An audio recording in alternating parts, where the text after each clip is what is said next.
Welcome back to the channel. Today I'm cycling to Komoro, which is a town in between the city of Ueda and my town of Karuizawa. It's about 20 k's, most of it downhill. But in the city, or the town of Komoro, we're going to be looking at an old castle. It's really turned out to be a pretty day. This morning it was overcast and it looked like it could rain, but the clouds cleared and the sun came out. So I was like, it's time to go get on the bike. And I'm glad I did. We're coming across here a very old farming community, and you can tell by the houses. There are two houses here that still have thatched roofs. This one here, and then one just down the road a little bit. And I love driving through these small farming communities.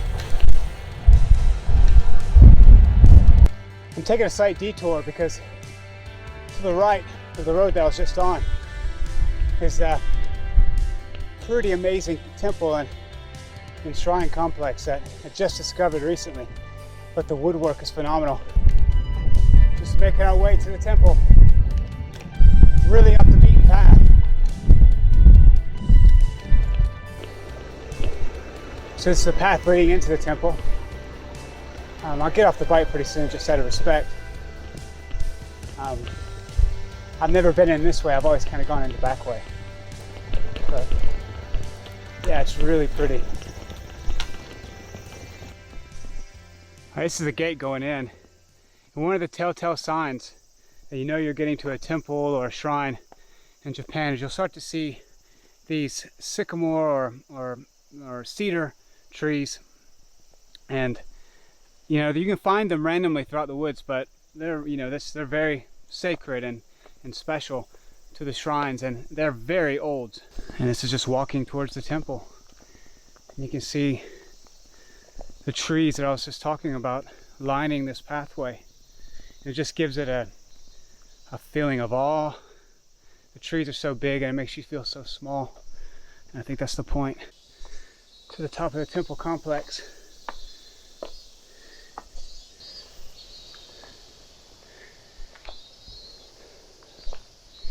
Now, I don't know the significance of the cow or what that means. If you know what this means, could you leave it in the comment box? I'd appreciate that. And I think this structure here is the best piece of the whole temple complex, is this pagoda. And this is what I was talking about, the trees.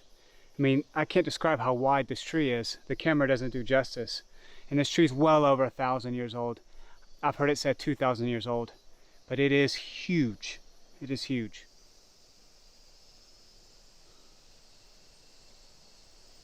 All right, heading back out. Now on to the castle. Just continuing on these old farming roads.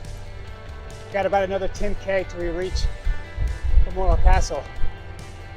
But to be honest, I'm happy with the ride.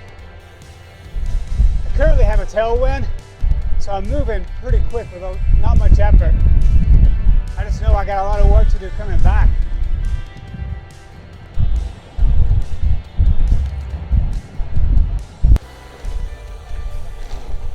Lots and lots of farmland through here.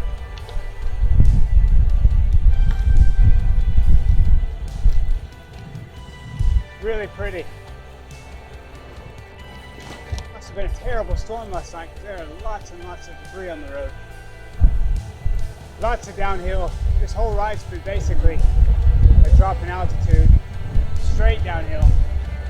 So we've got such a hard ride on the way back. And that's just how it is from where I live.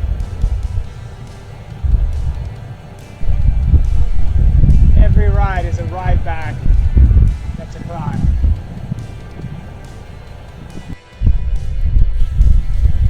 Getting pretty close to the castle now. In fact, this should be just straight ahead. Like I said, I've never been here before. I've driven to Komoro many times, but I've never stopped at the castle.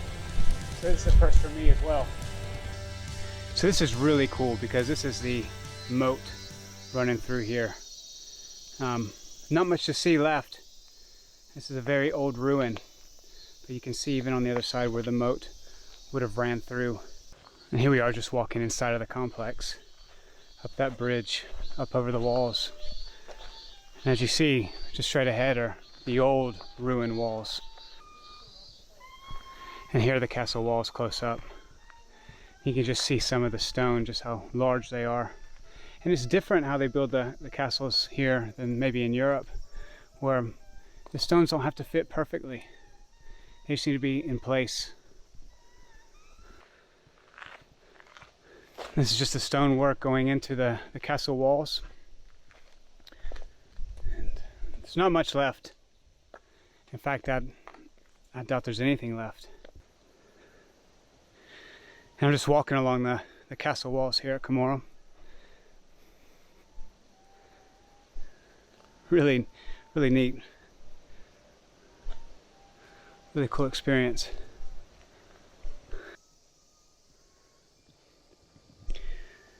And here would have been a tower. It would stand right here on this foundation. It would have looked out over the city. The trees probably would have been at a lower level, so it would have been a good lookout. So this is cool. This is a sign that would have marked the territory of the Lord, the daimyo, saying that this is my territory. Past this border, past this marker, and you're entering my land. And that's cool. It says 1806 that was erected. I guess it's just been moved here just as part of the museum. So this castle was built in 1554 and was destroyed in 1871. And 1871 was the abolition of the Han, and that's when Japan was building a strong state, and they couldn't have castles and pesky lords standing in the way, so they had to destroy them all. Which is why it's hard to find fully intact castles, not only because they're made out of wood and that doesn't last, but also because during the great period of state building, the castle system was destroyed.